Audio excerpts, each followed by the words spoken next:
Hey everyone, I just wanted to do this video because we hit 100 subscribers. Thank you guys very much. I honestly didn't expect to make it this far. I kind of thought this was just going to be a fun thing that I did to kind of distract myself from work for a while, but thank you guys.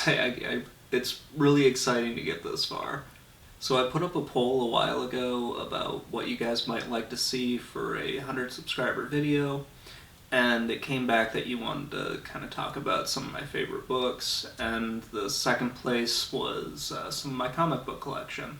So we're going to talk a little bit about both, mostly about the books because that won the poll. So for this channel, I've read a little over 30 books so far, entirely on the video game industry.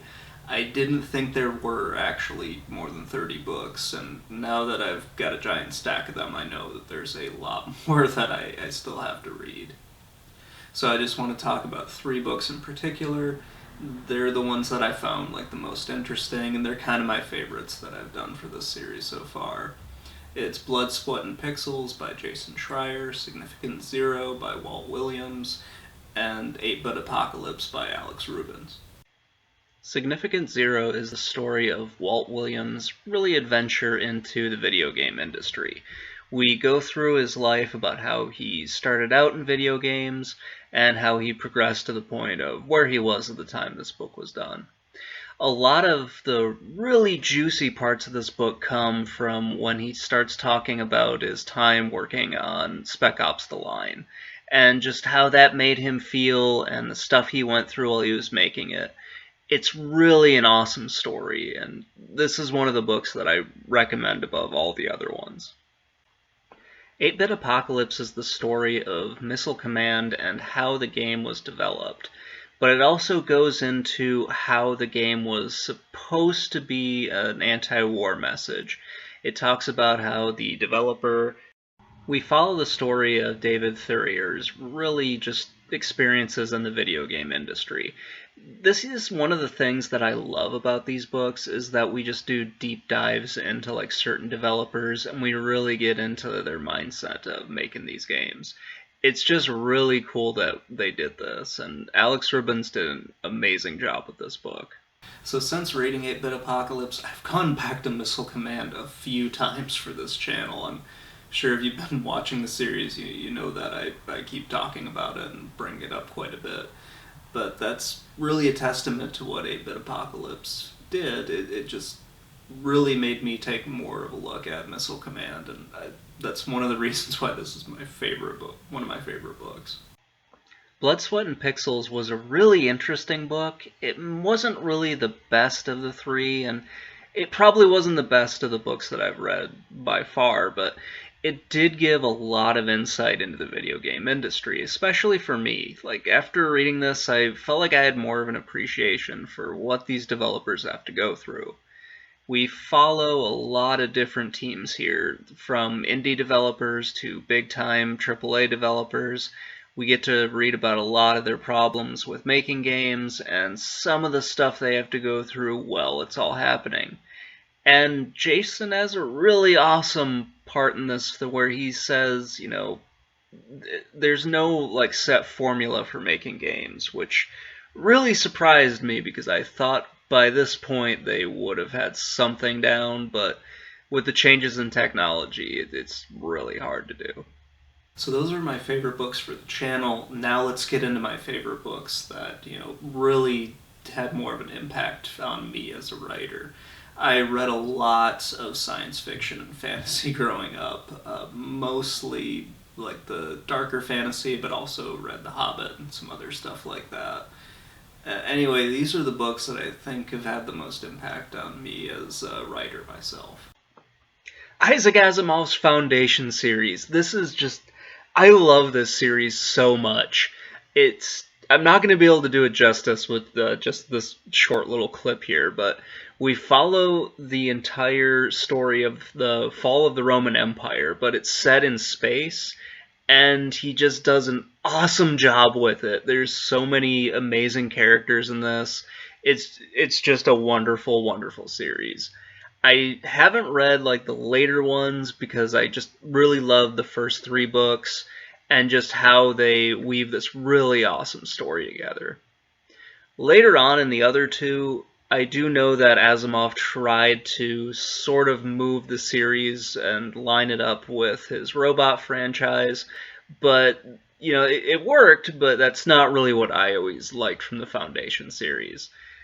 In this, you follow one character, but he's not really in the series. He's just sort of like this specter around it.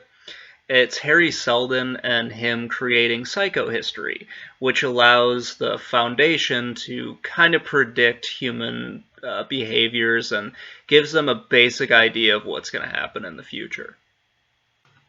Frank Herbert's Dune is an absolute masterpiece of science fiction. As much as I love the Foundation, Dune is just as good, in my opinion. There's a lot more that goes into this series than with Foundation, but it does just a whole lot to really stand out. We follow the family of Atreides, and you get to learn a lot more about some of the major figures in it, like Paul and his son, and it goes off the rails near the end of the series. I really didn't care too much past God Emperor of Dune. That would have been a perfect place to end, but Frank Herbert had more story to tell.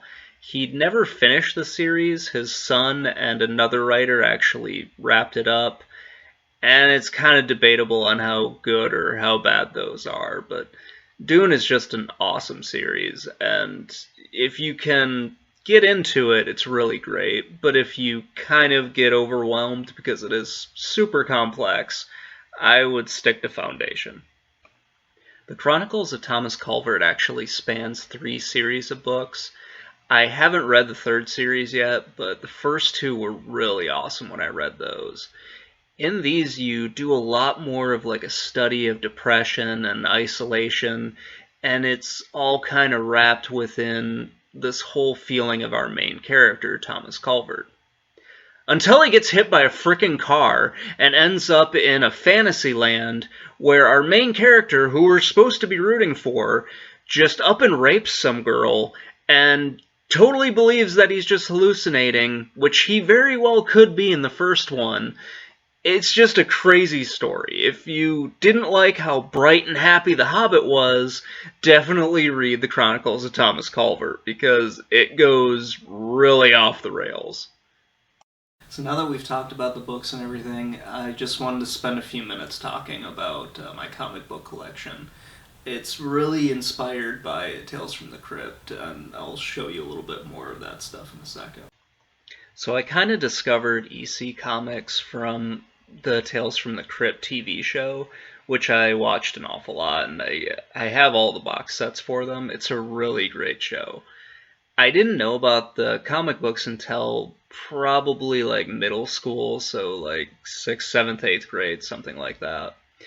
And I didn't know that they had released like these huge big box collections until probably about 5 or 6 years ago when I started collecting them. These are really awesome. It's always just this really crazy thing where it's like people get like their ultimate comeuppance. Instead of just, okay, this guy did a bad thing, he'll get punished in this way. No, he gets punished in like a gruesome way. I really love these books. They're absolutely wonderful. So those 4 collections are really like a time capsule of the 1950s. You get to read a little bit of the crazy things that people kind of thought about, and I'm not saying these were popular theories, but it kind of gives you an idea of some of the things people thought could happen in the realm of science, and it's just a really, really cool set of books. So a few of the more modern comics that I've been reading are Deceased, which is DC's zombies and everything like that. These are really cool, and I really do like them. I'm hoping to get the last one for Unkillables once that gets released as a physical copy. I've also been reading a lot of like the Hill House Chronicles, which are so cool, especially if you're a horror fan. Basket Full of Heads is the one that I've been rereading, but there are a few other ones. Also, I collect a lot of the Spider-Man 2099 books and a few of the other 2099 books from the 90s. I don't know why I collect the other ones. Spider-Man 2099 I collect because it was just something that a friend of mine gave me. He gave me the very first issue of Spider-Man 2099, and I just kind of fell in love with that, especially after watching the TV shows for X-Men and also Spider-Man as well. So aside from Deceased and Basket Full of Heads and a bunch of 2099 stuff, I've also been reading Strange Adventures. This is a really fun book from DC's Black Label. I kind of want to get into more of the series. I'm just unfortunately waiting for them to come out with more of them. I did not know that they were going to throw this into the actual DC universe. I thought this was just going to be like a standalone title. But it's a really fun story so far. I do have a few older titles, but they're mostly just, one-offs or things that I found kind of interesting. So I've got a few Doctor Strange comics, a couple of the Strange Tales where it's Doctor Strange and Nick Fury, and then I've also got one or two of the Thor comics from the 70s and 80s. So thank you guys for watching, and really thank you so much for subscribing to the channel if you have. It really does mean a lot to me, and hopefully we can keep going, and I'm not sure what I'm going to do for the next milestone video, but I'll think of something. Anyway, talk to you guys later, and have a great day.